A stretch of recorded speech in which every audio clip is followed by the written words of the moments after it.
ఈ రోజున మనం రామాయణంలో ఉన్నటువంటి విశేషాలని కొన్ని తెలుసుకునే ముందర, రామాయణం అంటే మనకి 6 కాండలు ఉన్నాయండి.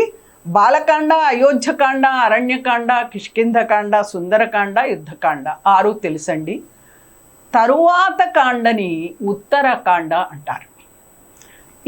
ఇవన్నీ కలిపి 500 సర్గలు, 24,000 శ్లోకాలు. 500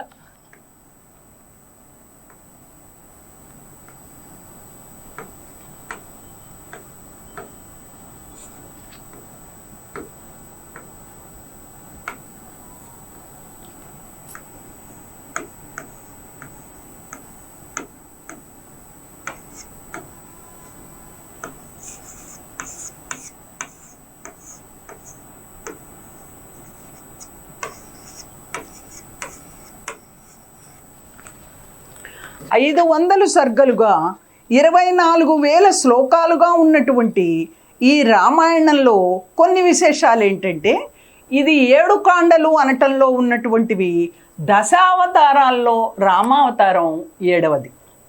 యుద్ధం జరిగింది 7 రోజులు. రాముని నక్షత్రం పునర్వసు, ఇది కూడా 27 నక్షత్రాలలో 7వది. ఇవన్నీ కాకుండా మరొక మంచి విషయం ఏమిటంటే, 24 సంఖ్య కూడా చాలా చాలా ఉత్తమమైన సంఖ్య. ఎందుకంటే గాయత్రి మంత్రాక్షరాలు 24 కదా. ఇవి మన అందరికీ తెలిసిన అంశమే. మరి గాయత్రి మంత్రాక్షరాలని కూడా ఇందులో వాల్మీకి నిక్షేపించటం జరిగిందంటారు. మరి మనం ఇందులో ఎందుకు చదవాలండి రామాయణం? రామాయణం లాంటి కావ్యం, రాముడు లాంటి నాయకుడు లభించరు. అందుకని చాలామంది కవులు, చిన్నవారైనా పెద్దవారైనా, ఏ ప్రక్రియలో అయినా సరే ఒక్కసారి ఒక్క ఘట్టమైన రామాయణంలోది రాసి జన్మని చరితార్థం చేసుకోవాలని అనుకుంటారు.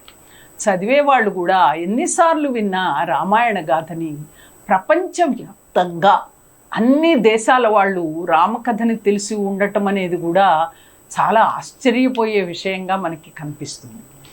మరి ఏమి నేర్పుతోంది మనకి ఈ రామాయణం? రామాయణం కొన్ని మంచి ఉత్తమ మానవతా విలువల్ని నేర్పుతోంది. రాముడు ఎవరు? విష్ణువే, విష్ణువు అవతారమే. ఆ ఘట్టాలన్నీ విష్ణువు ఎందుకు రాముడుగా మానవుడిగా పుట్టాల్సి వచ్చింది అవన్నీ తర్వాత తరగతిలో మనం నేర్చుకుందాం.